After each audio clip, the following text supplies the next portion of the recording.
Vijayawada metro రైలుకి అయితే అడుగులు ప్రారంభమైపోయినాయి. ఏకంగా టెండర్లు కూడా పిలిచేశారు. కాబట్టి చకచకా పనులు ముందుకెళ్లే అవకాశం ఉంటుంది.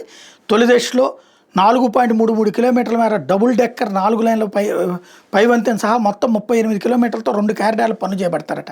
ఇందుకు 4,150 కోట్లు ఖర్చు పెట్టబోతున్నారు. 32 చోట్ల ఎలివేటెడ్ మెట్రో స్టేషన్లు, ఓ చోట అండర్ గ్రౌండ్ మెట్రో స్టేషన్ నిర్మాణానికి ఈపీసీ విధానంలో మెట్రో రైల్ కార్పొరేషన్ టెండర్లు ఆహ్వానించింది. సాంకేతిక ఆర్థిక అంశాలను పరిశీలించి కాంట్రాక్టర్ ఆ సంస్థలు ఎంపిక చేసి అనంతరం ఏడాది ఏప్రిల్ సెప్టెంబర్ 12 నుంచి బెడ్ల స్వీకారం మొదలై అదే నెల 15 ముగియబోతుంది. అదే రోజు టెండర్లు తెరవబోతున్నారు. గుత్తేదారుల సంస్థల అర్హతల మీద మెట్రో రైల్ కార్పొరేషన్ 4-5 రోజులు మరో నోటిఫికేషన్ ఇస్తుంది. ఈ ప్రాజెక్ట్ నిర్మాణం పనుల విలువకి సంబంధించిన వివరాలతో సోమవారం నోటిఫికేషన్ ఇచ్చారు. అంతర్జాతీయ స్థాయి కాంపిటేటివ్ బిడ్డింగ్ కావడంతో ప్రాజెక్టు మీద ప్రత్యక్షంగా పరోక్షంగా అధ్యయనం చేసేందుకు కాంట్రాక్టర్లకి 45 రోజుల పాటు టైం ఇవ్వబోతున్నారు. ఇందుకోసం ఆసక్తి కలిగిన సంస్థలు మెట్రో రైల్ కార్పొరేషన్ అధికారులను వర్చువల్గా సంప్రదించే వెసులుబాటు ఇచ్చారు.